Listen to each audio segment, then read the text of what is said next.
The Apology of Socrates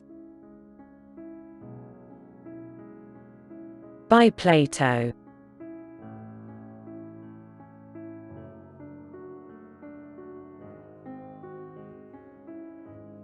Socrates' Defence.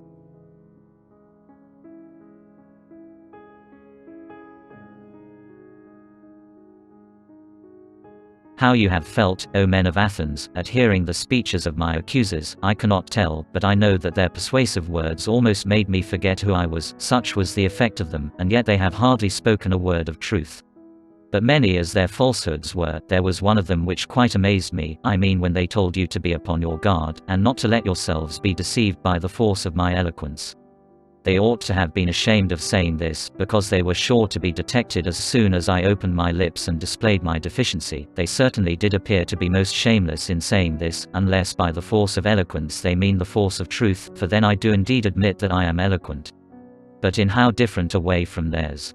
Well, as I was saying, they have hardly uttered a word, or not more than a word, of truth, but you shall hear from me the whole truth, not, however, delivered after their manner, in a set oration duly ornamented with words and phrases. No indeed. But I shall use the words and arguments which occur to me at the moment, for I am certain that this is right, and that at my time of life I ought not to be appearing before you, O men of Athens, in the character of a juvenile orator. Let no one expect this of me.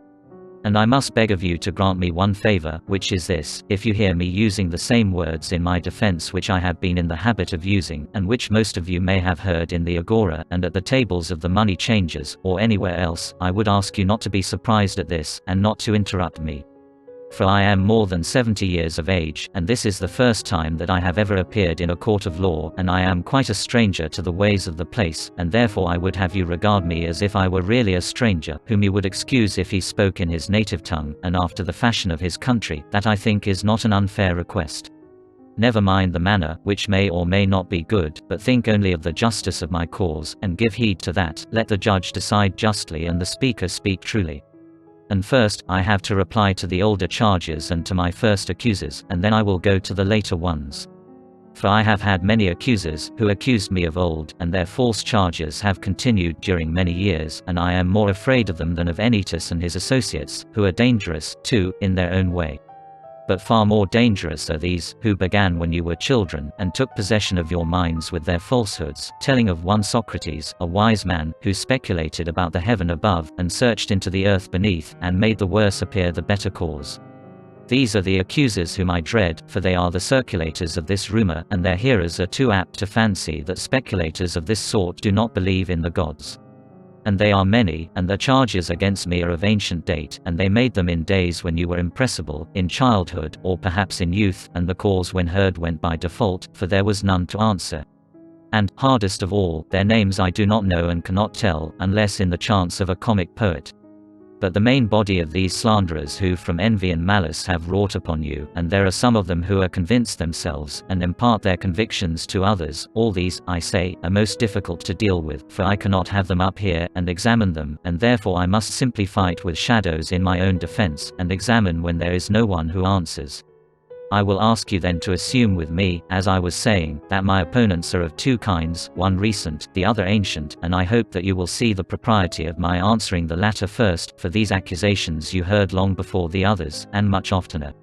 Well, then, I will make my defense, and I will endeavor in the short time which is allowed to do away with this evil opinion of me which you have held for such a long time, and I hope I may succeed, if this be well for you and me, and that my words may find favor with you. But I know that to accomplish this is not easy. I quite see the nature of the task. Let the event be as God wills, in obedience to the law I make my defense. I will begin at the beginning, and ask what the accusation is which has given rise to this slander of me, and which has encouraged Meletus to proceed against me. What do the slanderers say?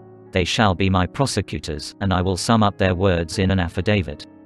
Socrates is an evil-doer, and a curious person, who searches into things under the earth and in heaven, and he makes the worse appear the better cause, and he teaches the aforesaid doctrines to others. That is the nature of the accusation, and that is what you have seen yourselves in the comedy of Aristophanes, who has introduced a man whom he calls Socrates, going about and saying that he can walk in the air, and talking a deal of nonsense concerning matters of which I do not pretend to know either much or little, not that I mean to say anything disparaging of anyone who is a student of natural philosophy. I should be very sorry if Meletus could lay that to my charge. But the simple truth is, O Athenians, that I have nothing to do with these studies. Very many of those here present are witnesses to the truth of this, and to them I appeal. Speak then, you who have heard me, and tell your neighbors whether any of you have ever known me hold forth in few words or in many upon matters of this sort. You hear their answer, and from what they say of this you will be able to judge of the truth of the rest. As little foundation is there for the report that I am a teacher, and take money, that is no more true than the other. Although, if a man is able to teach, I honor him for being paid.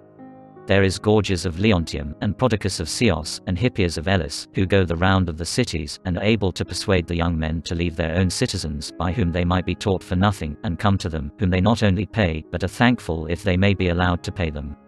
There is actually a Parian philosopher residing in Athens, of whom I have heard, and I came to hear of him in this way. I met a man who has spent a world of money on the sophists, Callias the son of Hipponicus, and knowing that he had sons, I asked him, Callias, I said, if your 2 sons were foals or calves, there would be no difficulty in finding someone to put over them. We should hire a trainer of horses or a farmer probably who would improve and perfect them in their own proper virtue and excellence, but as they are human beings, whom are you thinking of placing over them?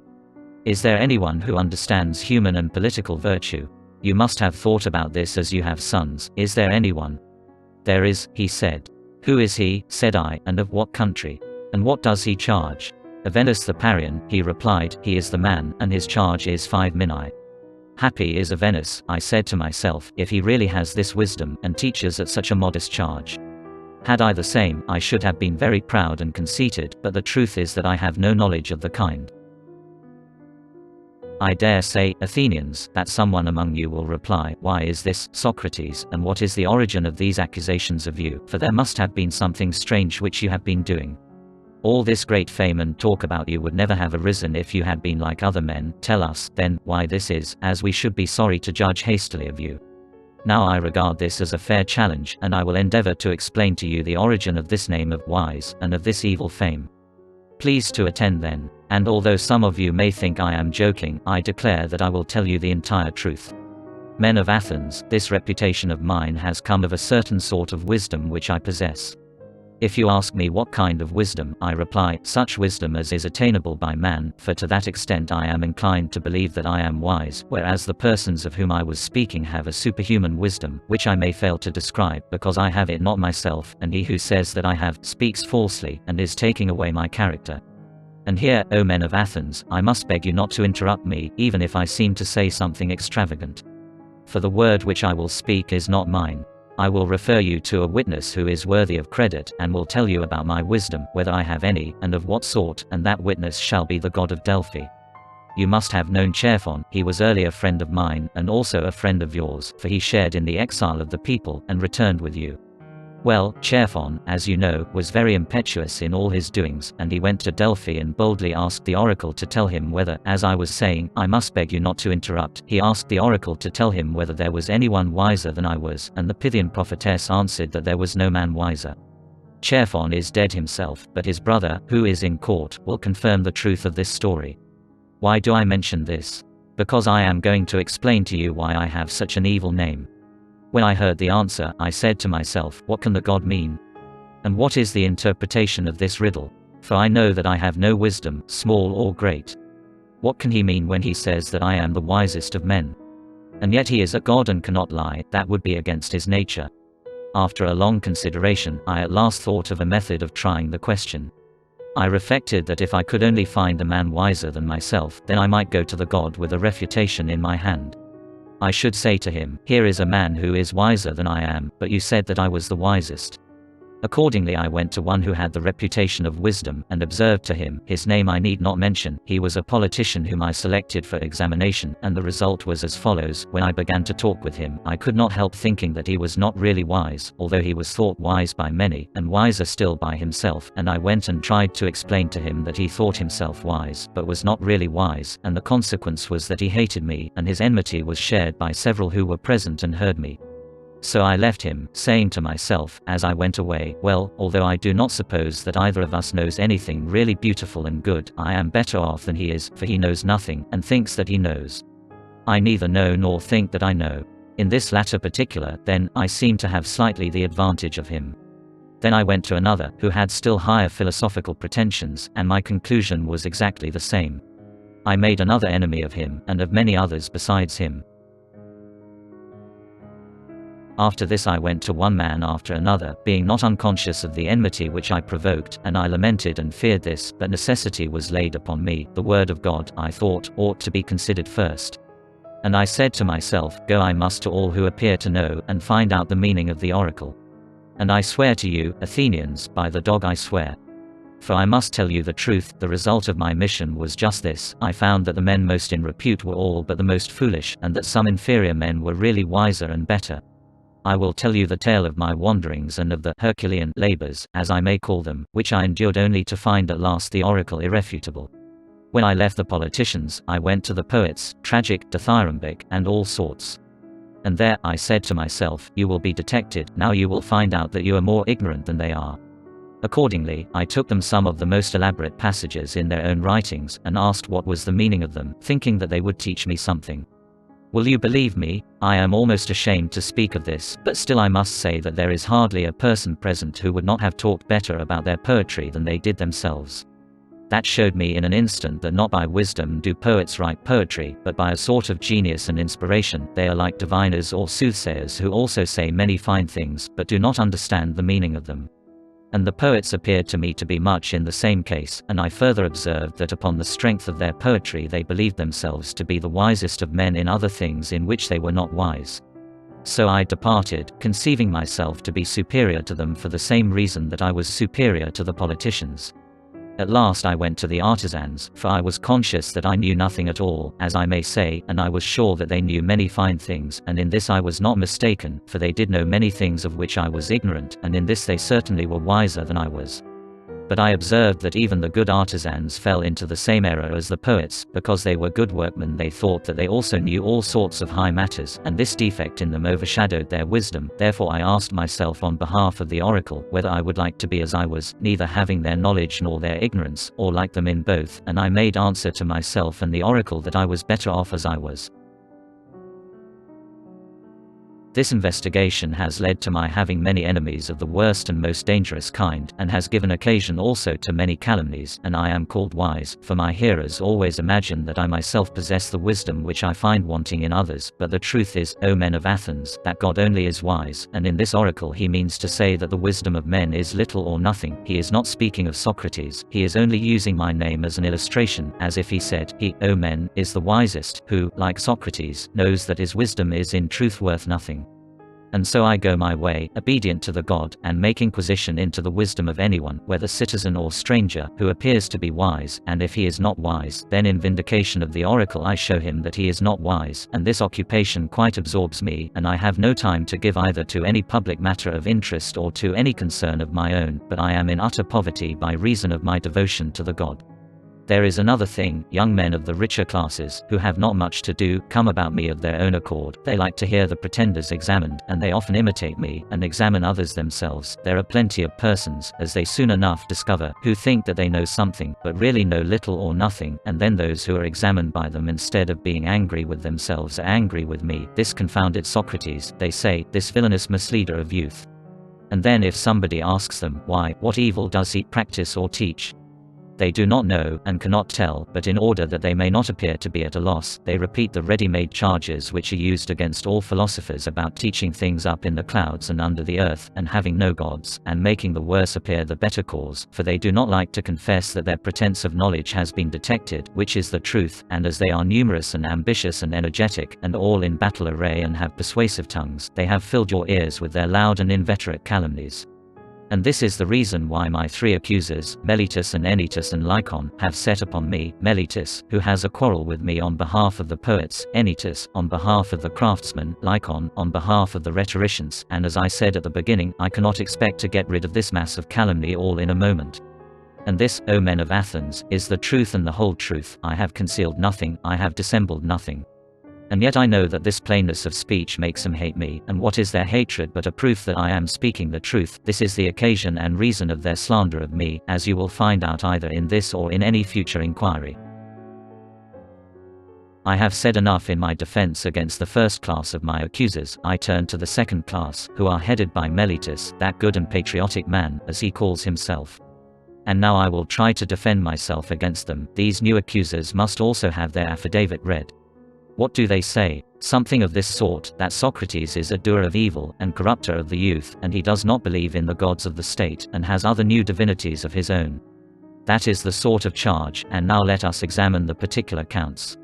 He says that I am a doer of evil, who corrupt the youth, but I say, O men of Athens, that Meletus is a doer of evil, and the evil is that he makes a joke of a serious matter, and is too ready at bringing other men to trial from a pretended zeal and interest about matters in which he really never had the smallest interest.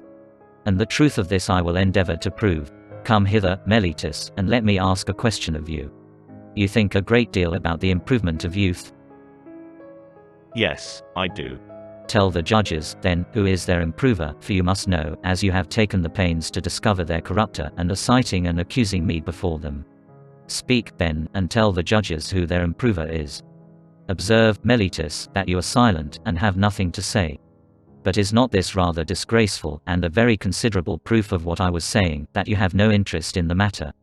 Speak up, friend, and tell us who their improver is. The laws. But that, my good sir, is not my meaning. I want to know who the person is, who, in the first place, knows the laws. The judges, Socrates, who are present in court. What do you mean to say, Meletus, that they are able to instruct and improve youth? Certainly they are. What, all of them, or some only and not others? All of them. By the goddess Hera, that is good news. There are plenty of improvers, then. And what do you say of the audience? Do they improve them? Yes, they do. And the senators? Yes, the senators improve them. But perhaps the members of the citizen assembly corrupt them, or do they too improve them? They improve them. Then every Athenian improves and elevates them, all with the exception of myself, and I alone am their corrupter. Is that what you affirm? That is what I stoutly affirm. I am very unfortunate if that is true. But suppose I ask you a question, would you say that this also holds true in the case of horses? Does one man do them harm and all the world good? Is not the exact opposite of this true? One man is able to do them good, or at least not many, the trainer of horses, that is to say, does them good, and others who have to do with them rather injure them. Is not that true, Meletus, of horses, or any other animals? Yes, certainly. Whether you and Anytus say yes or no, that is no matter. Happy indeed would be the condition of youth if they had one corrupter only, and all the rest of the world were their improvers. And you, Meletus, have sufficiently shown that you never had a thought about the young. Your carelessness is seen in your not caring about matters spoken of in this very indictment. And now, Meletus, I must ask you another question, which is better, to live among bad citizens, or among good ones? Answer, friend, I say, for that is a question which may be easily answered. Do not the good do their neighbors good, and the bad do them evil? Certainly. And is there anyone who would rather be injured than benefited by those who live with him? Answer, my good friend, the law requires you to answer, does anyone like to be injured? Certainly not. And when you accuse me of corrupting and deteriorating the youth, do you allege that I corrupt them intentionally or unintentionally? Intentionally, I say. But you have just admitted that the good do their neighbors good, and the evil do them evil.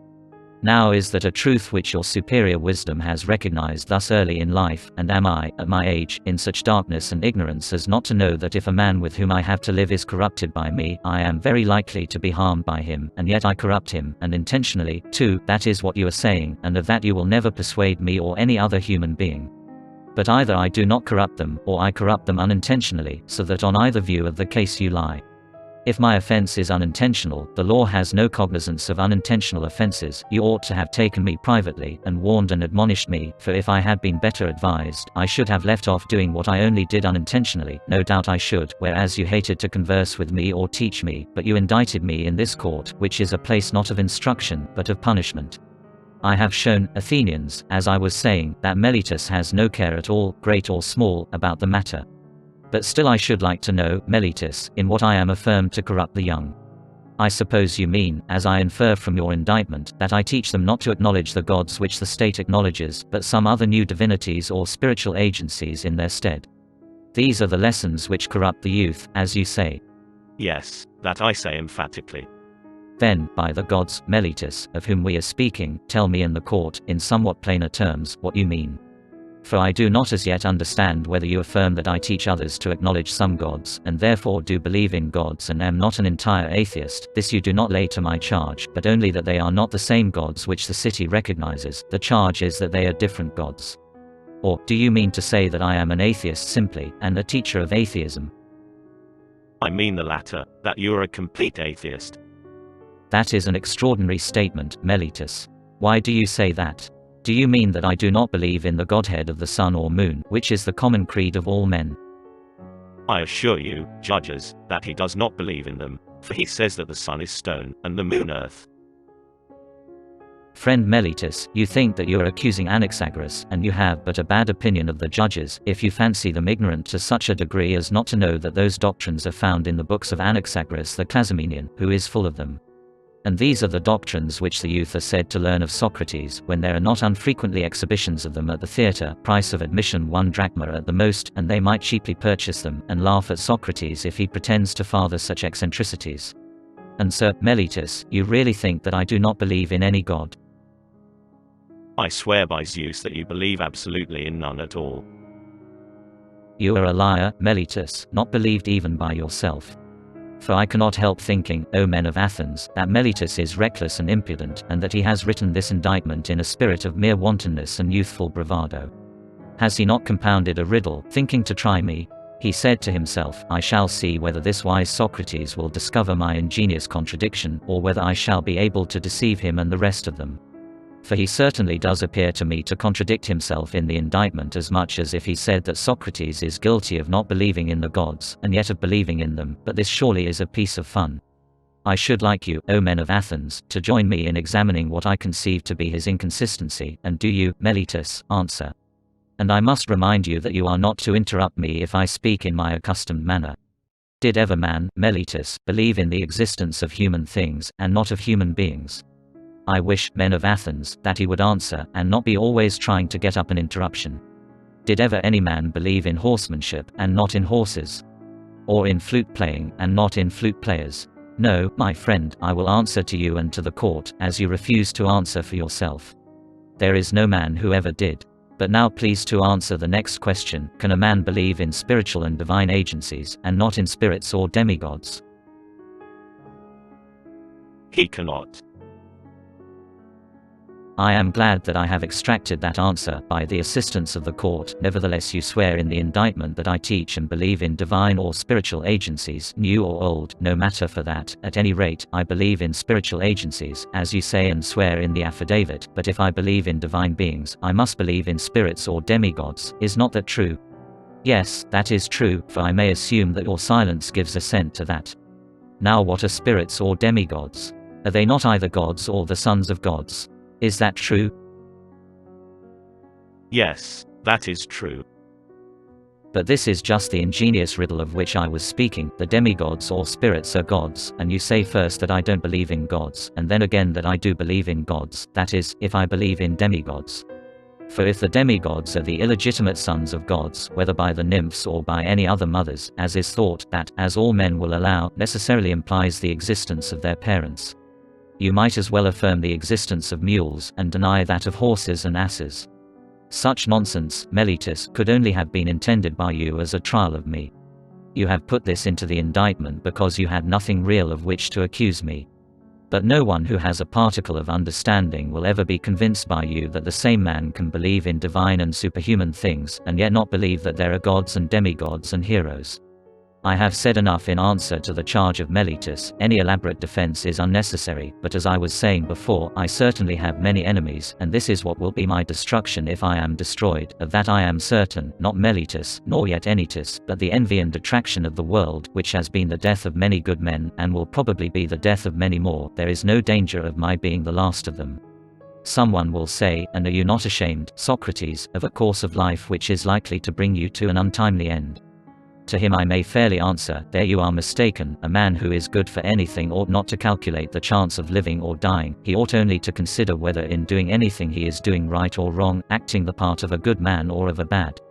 Whereas, according to your view, the heroes who fell at Troy were not good for much, and the son of Thetis above all, who altogether despised danger in comparison with disgrace, and when his goddess mother said to him, in his eagerness to slay Hector, that if he avenged his companion Patroclus, and slew Hector, he would die himself, fate, as she said, waits upon you next after Hector, he, hearing this, utterly despised danger and death, and instead of fearing them, feared rather to live in dishonor, and not to avenge his friend.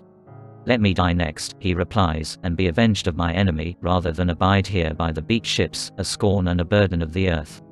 Had Achilles any thought of death and danger? For wherever a man's place is, whether the place which he has chosen or that in which he has been placed by a commander, there he ought to remain in the hour of danger. He should not think of death or of anything, but of disgrace. And this, O men of Athens, is a true saying. Strange, indeed, would be my conduct, O men of Athens, if I who, when I was ordered by the generals whom you chose to command me at Potidaea and Amphipolis and Delium, remained where they placed me, like any other man, facing death, if, I say, now, when, as I conceive and imagine, God orders me to fulfill the philosopher's mission of searching into myself and other men, I were to desert my post through fear of death, or any other fear, that would indeed be strange, and I might justly be arraigned in court for denying the existence of the gods. If I disobeyed the oracle because I was afraid of death, then I should be fancying that I was wise when I was not wise. For this fear of death is indeed the pretense of wisdom, and not real wisdom, being the appearance of knowing the unknown, since no one knows whether death, which they in their fear apprehend to be the greatest evil, may not be the greatest good. Is there not here conceit of knowledge, which is a disgraceful sort of ignorance? And this is the point in which, as I think, I am superior to men in general, and in which I might perhaps fancy myself wiser than other men, that whereas I know but little of the world below, I do not suppose that I know, but I do know that injustice and disobedience to a better, whether God or man, is evil and dishonorable, and I will never fear or avoid a possible good rather than a certain evil. And therefore if you let me go now, and reject the counsels of Anytus, who said that if I were not put to death I ought not to have been prosecuted, and that if I escape now, your sons will all be utterly ruined by listening to my words, if you say to me, Socrates, this time we will not mind Anytus, and will let you off, but upon one condition, that are to inquire and speculate in this way any more, and that if you are caught doing this again you shall die. If this was the condition on which you let me go, I should reply, men of Athens, I honor and love you, but I shall obey God rather than you, and while I have life and strength I shall never cease from the practice and teaching of philosophy, exhorting anyone whom I meet after my manner, and convincing him, saying, O my friend, why do you who are a citizen of the great and mighty and wise city of Athens, care so much about laying up the greatest amount of money and honor and reputation, and so little about wisdom and truth and the greatest improvement of the soul, which you never regard or heed at all? Are you not ashamed of this? And if the person with whom I am arguing says, yes, but I do care, I do not depart or let him go at once, I interrogate and examine and cross-examine him, and if I think that he has no virtue, but only says that he has, I reproach him with undervaluing the greater, and overvaluing the less. And this I should say to everyone whom I meet, young and old, citizen and alien, but especially to the citizens, inasmuch as they are my brethren. For this is the command of God, as I would have you know, and I believe that to this day no greater good has ever happened in the state than my service to the God. For I do nothing but go about persuading you all, old and young alike, not to take thought for your persons and your properties, but first and chiefly to care about the greatest improvement of the soul. I tell you that virtue is not given by money, but that from virtue come money and every other good of man, public as well as private. This is my teaching, and if this is the doctrine which corrupts the youth, my influence is ruinous indeed. But if anyone says that this is not my teaching, he is speaking an untruth. Wherefore, O men of Athens, I say to you, do as Anytus bids or not as Anytus bids, and either acquit me or not, but whatever you do, know that I shall never alter my ways, not even if I have to die many times. Men of Athens, do not interrupt, but hear me. There was an agreement between us that you should hear me out. And I think that what I am going to say will do you good, for I have something more to say, at which you may be inclined to cry out, but I beg that you will not do this. I would have you know that, if you kill such a one as I am, you will injure yourselves more than you will injure me. Meletus and Anytus will not injure me, they cannot, for it is not in the nature of things that a bad man should injure a better than himself. I do not deny that he may, perhaps, kill him, or drive him into exile, or deprive him of civil rights, and he may imagine, and others may imagine, that he is doing him a great injury, but in that I do not agree with him, for the evil of doing as Anytus is doing, of unjustly taking away another man's life, is greater far. And now, Athenians, I am not going to argue for my own sake, as you may think, but for yours, that you may not sin against the god, or lightly reject his boon by condemning me. For if you kill me you will not easily find another like me, who, if I may use such a ludicrous figure of speech, am a sort of gadfly, given to the state by the god, and the state is like a great and noble steed who is tardy in his motions owing to his very size, and requires to be stirred into life. I am that gadfly which God has given the state, and all day long and in all places am always fastening upon you, arousing and persuading and reproaching you. And as you will not easily find another like me, I would advise you to spare me. I dare say that you may feel irritated at being suddenly awakened when you are caught napping, and you may think that if you were to strike me dead, as Anytus advises, which you easily might, then you would sleep on for the remainder of your lives, unless God in his care of you gives you another gadfly. And that I am given to you by God is proved by this, that if I had been like other men, I should not have neglected all my own concerns, or patiently seen the neglect of them during all these years, and have been doing yours, coming to you individually, like a father or elder brother, exhorting you to regard virtue. This I say, would not be like human nature. And had I gained anything, or if my exhortations had been paid, there would have been some sense in that, but now, as you will perceive, not even the impudence of my accusers dares to say that I have ever exacted or sought pay of anyone, they have no witness of that. And I have a witness of the truth of what I say, my poverty is a sufficient witness. Someone may wonder why I go about in private, giving advice and busying myself with the concerns of others, but do not venture to come forward in public and advise the state. I will tell you the reason of this. You have often heard me speak of an oracle or sign which comes to me, and is the divinity which Meletus ridicules in the indictment. This sign I have had ever since I was a child.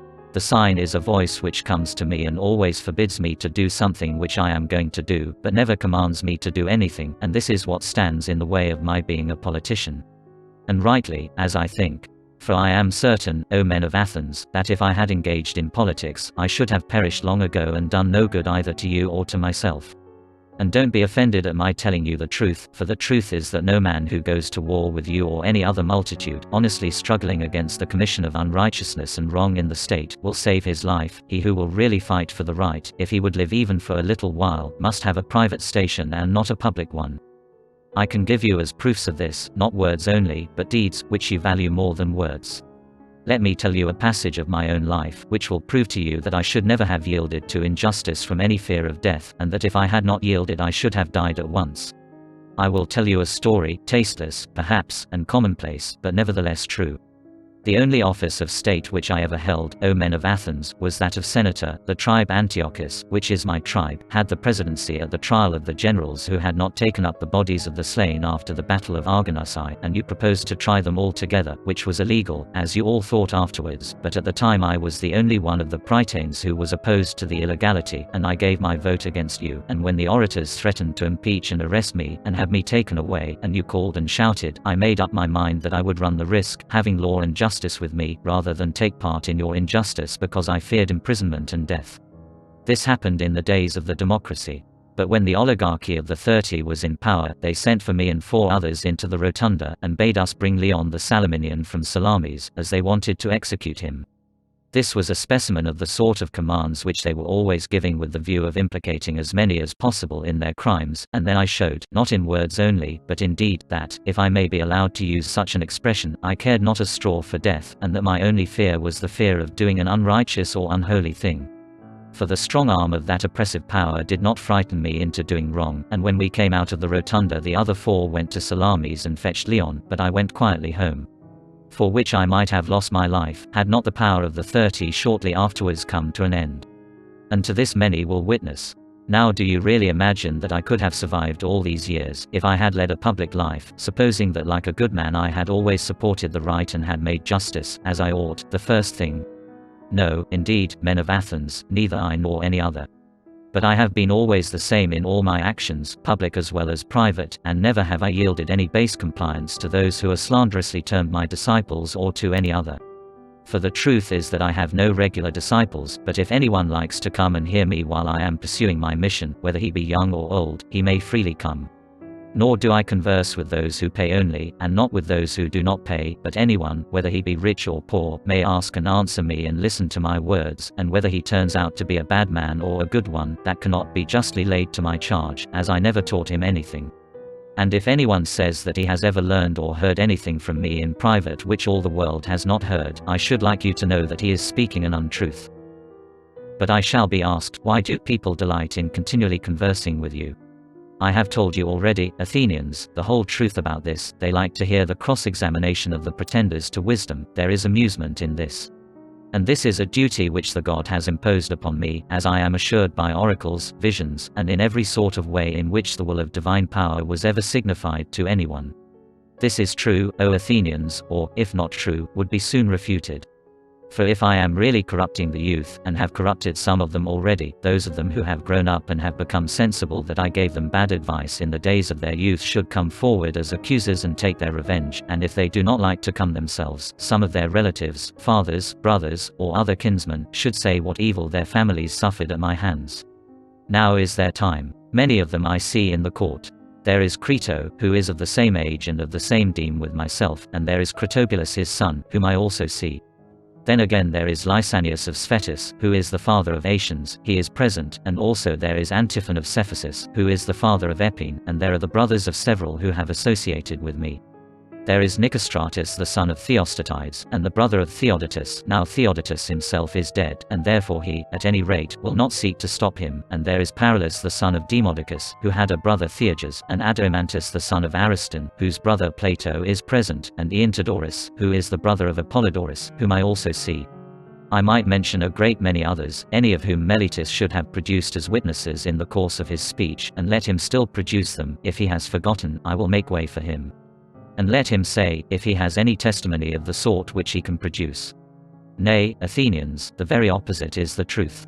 For all these are ready to witness on behalf of the corrupter, of the destroyer of their kindred, as Meletus and Anytus call me, not the corrupted youth only. There might have been a motive for that, but their uncorrupted elder relatives.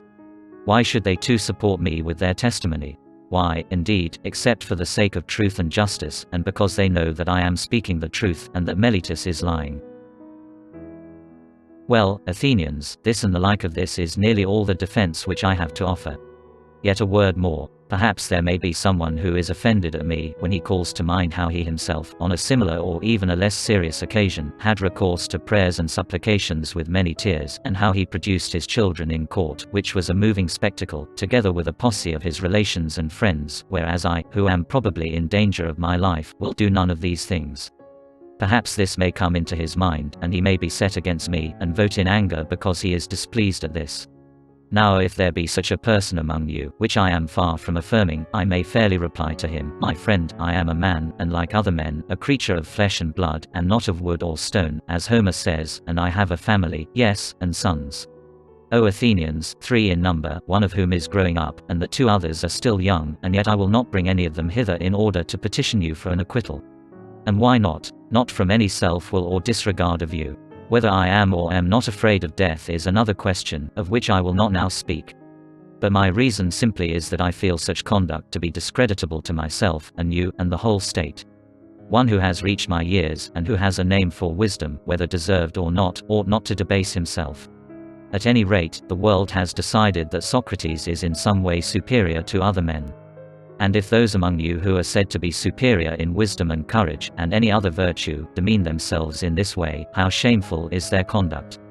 I have seen men of reputation, when they have been condemned, behaving in the strangest manner. They seemed to fancy that they were going to suffer something dreadful if they died, and that they could be immortal if you only allowed them to live, and I think that they were a dishonor to the state, and that any stranger coming in would say of them that the most eminent men of Athens, to whom the Athenians themselves give honor and command, are no better than women. And I say that these things ought not to be done by those of us who are of reputation, and if they are done, you ought not to permit them. You ought rather to show that you are more inclined to condemn, not the man who is quiet, but the man who gets up a doleful scene, and makes the city ridiculous. But, setting aside the question of dishonor, there seems to be something wrong in petitioning a judge, and thus procuring an acquittal instead of informing and convincing him. For his duty is, not to make a present of justice, but to give judgment, and he has sworn that he will judge according to the laws, and not according to his own good pleasure, and neither he nor we should get into the habit of perjuring ourselves. There can be no piety in that. Do not then require me to do what I consider dishonorable and impious and wrong, especially now, when I am being tried for impiety on the indictment of Meletus. For if, O men of Athens, by force of persuasion and entreaty, I could overpower your oaths, then I should be teaching you to believe that there are no gods, and convict myself, in my own defense, of not believing in them. But that is not the case, for I do believe that there are gods, and in a far higher sense than that in which any of my accusers believe in them. And to you and to God I commit my cause, to be determined by you as is best for you and me. The jury finds Socrates guilty. Socrates' proposal for his sentence. There are many reasons why I am not grieved, O men of Athens, at the vote of condemnation. I expected it, and am only surprised that the votes are so nearly equal, for I had thought that the majority against me would have been far larger, but now, had 30 votes gone over to the other side, I should have been acquitted. And I may say that I have escaped Meletus. And I may say more, for without the assistance of Anytus and Lycon, he would not have had a fifth part of the votes, as the law requires, in which case he would have incurred a fine of 1,000 drachmae, as is evident. And so he proposes death as the penalty. And what shall I propose on my part, O men of Athens? Clearly that which is my due. And what is that which I ought to pay or to receive? What shall be done to the man who has never had the wit to be idle during his whole life, but has been careless of what the many care about, wealth, and family interests, and military officers, and speaking in the assembly, and magistracies, and plots, and parties? Reflecting that I was really too honest a man to follow in this way and live, I did not go where I could do no good to you or to myself, but where I could do the greatest good privately to every one of you. Thither I went, and sought to persuade every man among you that he must look to himself, and seek virtue and wisdom before he looks to his private interests, and look to the state before he looks to the interests of the state, and that this should be the order which he observes in all his actions. What shall be done to such a one? Doubtless some good thing, O men of Athens, if he has his reward, and the good should be of a kind suitable to him. What would be a reward suitable to a poor man who is your benefactor, who desires leisure that he may instruct you? There can be no more fitting reward than maintenance in the Prytaneum, O men of Athens, a reward which he deserves far more than the citizen who has won the prize at Olympia in the horse or chariot race, whether the chariots were drawn by 2 horses or by many. For I am in want, and he has enough, and he only gives you the appearance of happiness, and I give you the reality. And if I am to estimate the penalty justly, I say that maintenance in the Prytaneum is the just return. Perhaps you may think that I am braving you in saying this, as in what I said before about the tears and prayers. But that is not the case. I speak rather because I am convinced that I never intentionally wronged anyone, although I cannot convince you of that, for we have had a short conversation only. But if there were a law at Athens, such as there is in other cities, that a capital cause should not be decided in one day, then I believe that I should have convinced you, but now the time is too short. I cannot in a moment refute great slanders, and, as I am convinced that I never wronged another, I will assuredly not wrong myself. I will not say of myself that I deserve any evil, or propose any penalty. Why should I? Because I am afraid of the penalty of death which Meletus proposes. When I do not know whether death is a good or an evil, why should I propose a penalty which would certainly be an evil? Shall I say imprisonment? And why should I live in prison, and be the slave of the magistrates of the year, of the 11? Or shall the penalty be a fine, and imprisonment until the fine is paid? There is the same objection. I should have to lie in prison, for money I have none, and I cannot pay. And if I say exile, and this may possibly be the penalty which you will affix, I must indeed be blinded by the love of life if I were to consider that when you, who are my own citizens, cannot endure my discourses and words, and have found them so grievous and odious that you would fain have done with them, others are likely to endure me. No, indeed, men of Athens, that is not very likely. And what a life should I lead, at my age, wandering from city to city, living in ever-changing exile, and always being driven out. For I am quite sure that into whatever place I go, as here so also there, the young men will come to me, and if I drive them away, their elders will drive me out at their desire, and if I let them come, their fathers and friends will drive me out for their sakes. Someone will say, "Yes, Socrates, but cannot you hold your tongue, and then you may go into a foreign city, and no one will interfere with you." Now I have great difficulty in making you understand my answer to this. For if I tell you that this would be a disobedience to a divine command, and therefore that I cannot hold my tongue, you will not believe that I am serious. And if I say again that the greatest good of man is daily to converse about virtue, and all that concerning which you hear me examining myself and others, and that the life which is unexamined is not worth living, that you are still less likely to believe. And yet what I say is true, although a thing of which it is hard for me to persuade you. Moreover, I am not accustomed to think that I deserve any punishment. Had I money I might have proposed to give you what I had, and have been none the worse. But you see that I have none, and can only ask you to proportion the fine to my means. However, I think that I could afford a minae, and therefore I propose that penalty. Plato, Crito, Critobulus, and Apollodorus, my friends here, bid me say 30 minae, and they will be the sureties. Well then, say 30 minae, let that be the penalty, for that they will be ample security to you. The jury condemns Socrates to death. Socrates' comments on his sentence. Not much time will be gained, O Athenians, in return for the evil name which you will get from the detractors of the city, who will say that you killed Socrates, a wise man, for they will call me wise even although I am not wise when they want to reproach you. If you had waited a little while, your desire would have been fulfilled in the course of nature. For I am far advanced in years, as you may perceive, and not far from death. I am speaking now only to those of you who have condemned me to death. And I have another thing to say to them. You think that I was convicted through deficiency of words. I mean, that if I had thought fit to leave nothing undone, nothing unsaid, I might have gained an acquittal. Not, sir, the deficiency which led to my conviction was not of words, certainly not.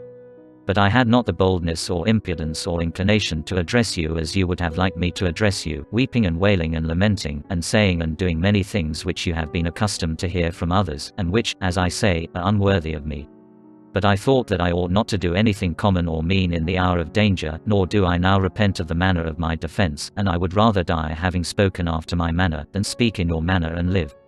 For neither in war nor yet at law ought any man to use every way of escaping death.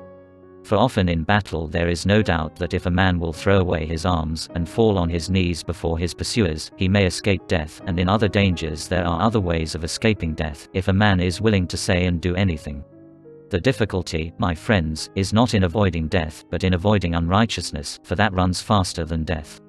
I am old and move slowly, and the slower runner has overtaken me, and my accusers are keen and quick, and the faster runner, who is unrighteousness, has overtaken them. And now I depart hence condemned by you to suffer the penalty of death, and they, too, go their ways condemned by the truth to suffer the penalty of villainy and wrong, and I must abide by my award, let them abide by theirs. I suppose that these things may be regarded as fated, and I think that they are well. And now, O men who have condemned me, I would fain prophesy to you, for I am about to die, and that is the hour in which men are gifted with prophetic power. And I prophesy to you who are my murderers, that immediately after my death punishment far heavier than you have inflicted on me will surely await you. Me you have killed because you wanted to escape the accuser, and not to give an account of your lives. But that will not be as you suppose, far otherwise. For I say that there will be more accusers of you than there are now, accusers whom hitherto I have restrained, and as they are younger they will be more severe with you, and you will be more offended at them.